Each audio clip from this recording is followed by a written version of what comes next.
What's up, fam? It's the kid, Big Boss Fabo, Fort Worth, Fabian, Fort Worth family, all that. We back on the channel. You know what I'm saying? You know what I'm talking about. So, we back with a video that popped up on the trending section. You know what I'm saying? It's a number 6 video on trending, over 800,000 views, but it's from a specific YouTuber's channel. But the content, or I meant to say the topic, is all essential. It's all the same, you know what I'm saying? Reverting back to the Xbox Series X. So Xbox has popped out with a new model or series in terms of, the gaming console that they releasing. So we're just gonna see what it do. This is the first time I've actually seen what it looks like. I really haven't even heard no talk about it. So that shows you how involved in tune I am with the gaming world. Excuse me to my gamers out there. I know y'all really hate what I'm trying to say. And I'm trying to just get at the fact that I've always been a gamer at deep down at heart, man. I just kind of fell off on the gaming tip. So without that, snowball into a whole different type of conversation, man. Like, comment, subscribe, let me know what y'all think of the video. So we're reacting to Austin Evans, you know what I'm saying, YouTuber with over around the 4 million subscribers on his channel. So I guess he does his own review, and it's going up. He dropped the video yesterday. It's kind of nearing a milli in terms of views, 34,000 likes on it. So I decided to react to it, watch his commentary on it, kind of get his feedback. There's another video on the section that had an Xbox little review. But I'm trying to get my minutes up there, so that's what I'm gonna do. I'm gonna react to this one. Yeah. So like I said, be sure to like, comment, subscribe. Let me know what y'all think of the video in the comment section below. Let me know what y'all think of the Xbox Series X. Are y'all copping? Are y'all dropping? Me personally, I'm a PlayStation kind of dude. I'm not an Xbox dude. I was an Xbox dude when they had Street Ball Volume 1, Volume 2. Volume 2 is my favorite, by the way. So when they had Street Ball Volume 2, I was rocking the Xbox, and I think it was the first generation Xbox that they had that on. I don't think they had it on 360 or nothing like that. I've always been a PlayStation guy, hence after that. So that's just me. I like PlayStation. I don't like Xbox. Xbox, it seems like it's more for the nerdy type gamers who like all the goofy games. No offense. PlayStation got more like real deal games. You know what I'm saying? So yeah, hit the notification bell so you notify when I'm posting. I'm posting all the time. I'm really trying to pick up my consistency in terms of posting videos. You know what I'm saying? I'm trying to do like 4 videos a day.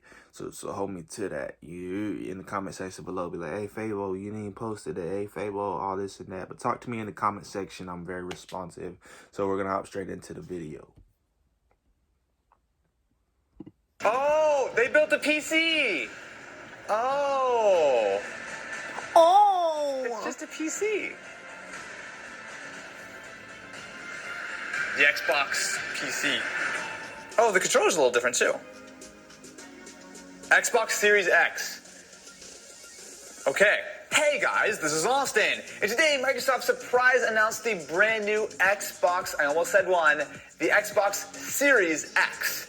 It is wild that they've done it so early, because while we've already heard some talk about Scarlett, generally speaking, this stuff doesn't get announced properly until E3 of next year. Now, the first thing that jumps out to me is the name. The Series X sounds very much like they're sort of planning for multiple consoles. So obviously with the Xbox One S and the One X, I wouldn't be surprised, especially given the rumors, that this is only one of the brand new Xbox series of consoles, being maybe an X on the high end, an S on the low end.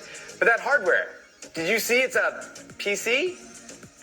Which it shouldn't really be particularly surprising, right? I mean, obviously, this is something which is a very PC-derived architecture. I mean, we're looking at Zen cores inside. I mean, it's pretty much a Ryzen processor. And Controls have always GPU, been garbage to me. The fact that they've gone with such a... You know what I'm saying? I don't want to say boring design. I'm sure it looks great in person. But, like, it's different. And by different, I mean it's a PC. So let's break down what's new. Now, something that this trailer doesn't really get across is the actual physical dimensions of it. So it looks big. I have a feeling it's going to be a little bit smaller than it actually looks, but you can put it not only horizontally, but vertically. And on top of that, there's a lot of specific information on what's inside. Probably that some size. of it we already knew. it is running AMD's Zen 2 cores. Essentially, it's the 3rd generation of Ryzen. We also do know that it is taking advantage of a very fast SSD, as well as it has the RDNA-based GPU. Now, the exact specifics of that is probably going to have to wait a little bit longer, but we know for sure this is a very powerful console. A lot of this is actually sort of backed up by not only the gameplay, but the actual pure spec of it. As this guy is not only targeting 4K 60, which I think is a very reasonable decision, but it can go all the way up to 120 frames per second, supposedly. I think the exact phrasing they used is there's the possibility of up to 120 frames per second, but they also have confirmed 8K support. Now, Microsoft is claiming that it has 4 times the processing power of the Xbox One X. Now, based on what we've done when we were trying to build our own version of the PS5 or the Series X, really the major upgrade this generation. Previously, it was really slow on not only the PS4, but especially on the Xbox. I mean, it just was not particularly fast. However, by jumping up to Ryzen, they're getting a huge jump. And I assume that that's where a lot of that 4 times better processing number comes from. However, don't count the GPU out either. I mean, with RDNA on board, you're probably looking at least twice the graphics of the already very powerful Xbox One X. When you put that all together in a PC chassis, we get the Series X. Now, one of my big questions going into this generation that was sort of shared with last, but especially as sort of as we were coming into this one, is what is the difference between the Xbox Series X and the PlayStation 5? Well, Microsoft is getting out ahead by not only obviously announcing it a little bit sooner, but by showing some of the major technologies that they've worked on. So looking at a blog post that they literally just put up, there are a few things that really jump out to me. So it does support variable refresh rates, not really that special, as the current generation Xbox actually does support FreeSync, although the fact that you can go all the way up to 120 frames per second is nice. I'm going to mute my laptop now. Sorry. That was definitely you. That was definitely you. I was giving you praise. Because both the PlayStation and Xbox sides of the camp are very much sharing what seems to be similar hardware, I'm sure there will be some differences in the actual exact spec, but the basic building blocks are very much shared. Some of the stuff that Microsoft is really highlighting here is more on the technical side. So they are showing off their variable rate shading, which apparently is patented, which I actually am not so sure exactly what makes their version different than what some other game developers have been working on, but essentially this should allow better performance with that same level of hardware by only shading the areas which are specifically needed for the games. Now, some of the other things they were really talking about is the fact they really want to cut down on latency. Now, actually, some of this is probably coming from the AMD side, as they've been really pushing a lot of their anti-lag tech to really kind of inside the driver level, kind of just cut down exactly how much sort of latency there is between when you make an action and when that frame is actually delivered. The auto low latency mode, as well as the dynamic latency input, which will make the Xbox Series X, quote, the most responsive console ever. Now, especially considering that so many TVs these days have surprisingly solid game modes, if the console itself can shave off latency, that will play a role for not only the console when you buy it, but also for the cloud, as they straight up say, Xbox Series X is also designed for a future in the cloud, with unique capabilities built into the hardware and software to make it easy as possible to bring great games, blah, blah, blah, who cares? The main idea here is that similar to what they've been doing with xCloud currently, which is essentially a bunch of Xbox One S motherboards put into a server blade. There's a little bit more to it than that. It's been overclocked and there's some additional hardware added, but it seems like a lot of the work that they were doing to customize it is being built into the Series X, which has some interesting implications. Not only can you imagine a whole server farm full of these Series X's to power the 4K streaming that you might expect on xCloud, but on top of that, you very well might be able to, if they're already baking that in, you might be able to actually do that with your home console. I can very easily imagine a scenario in which your Xbox Series X can stream to your personal device no matter where you are, sort of like your own personal cloud, or you could pay for xCloud as well. But it's actually really interesting that they made specific note to say that the Series X does have cloud capability built in on the software as well as on the hardware front. They also announced Hellblade 2, and we actually have some gameplay that was apparently captured in-engine, so it's not pure gameplay, but it was captured in-engine on the Series X. I'm literally watching this for the first time with you because this all was announced 17 seconds ago and I'm scrambling to make a video because content. Okay, that shot right there. This shot straight up looks like a real thing. Like, if someone showed me that and like I'm watching a movie or something, I wouldn't question it. That's really incredible. Wow, the fidelity is incredible. And look at the depth of field. There's depth of field in every game. That's 3D. Disturbing. This is very disturbing. Or some type of live action play. You act like you never seen depth of So field in a the game thing that's before. really jumping out to me looking at this footage is not so much about resolution, right? So when you look The at the current resolution generation is of consoles, they were generally Let's stop this real quick. This guy, I don't know, the depth of field, you see that in various games in modern times, especially in a video trailer like this. It's gonna look live action-ish. The resolution is what pops out to me, this clarity, especially if you're talking about that they can shoot, the clarity is 8K and, you know, the frames per second, 120, like, that is clarity right there. So I don't really get what Nutsack is talking about right here. I don't get it. speaking built for 1080p, and then the upgraded PS4 Pro and the One X, we're really just taking those same games and bringing them up to a 4K resolution.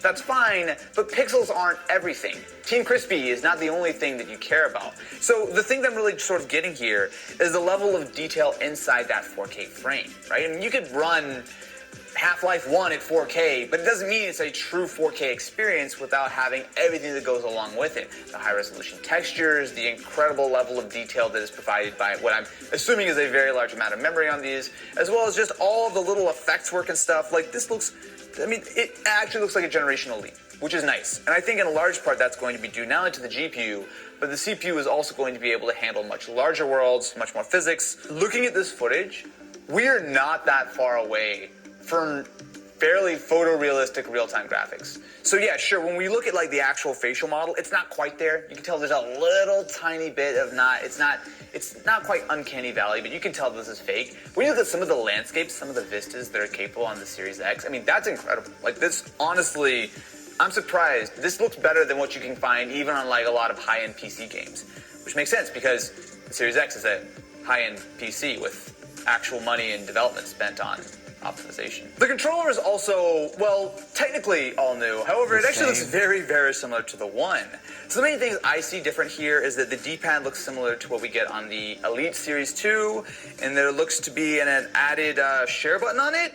And beyond that, it's an Xbox One controller, which does make sense. So as I mute my laptop for the fourth time in this video, the thing that sort of makes this generation interesting is that there's a lot of crossplay. So as I was going to get into in a second, but I'll just talk about now, the Xbox Series X is capable of running pretty much all older Xbox titles. So all the work that Microsoft has done on getting the Xbox One to run, say, original Xbox games or 360.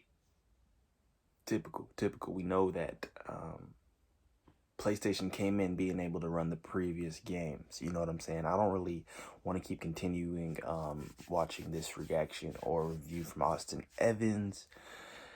What I wanted to clear up is the resolution and the clarity, right? So we're seeing a video game that's essentially a PC, so that goes hand in hand with the realism and the real time in terms of the visuals and the graphics. So we're seeing what they're trying to compare to live action or reality in a sense, right?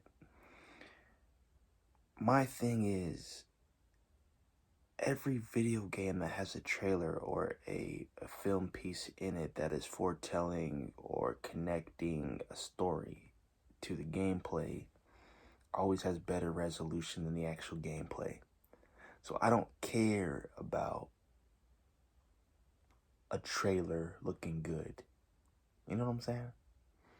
What does the actual gameplay look like? That's what fascinates me, because we can see there's a slight difference. An actual trailer in the game or a cinematic view of the game, the clarity and the resolution is always better than the gameplay. We've seen that in countless games. So what I'm trying to say is, who cares? What's the gameplay look like, my dude? That's all I'm saying. So be sure to like, comment, subscribe. Let me know what y'all think of Xbox Series X. Let me know, man. I'm still a PlayStation dude. I'm not rocking with this. I'm not going to play it. I'm just playing. I'll test it out if it's around. I'm not going out of my way to buy it. So like, comment, subscribe. Hit the notification bell when you notify. Follow me on Instagram @FortWorthFabian, and we out.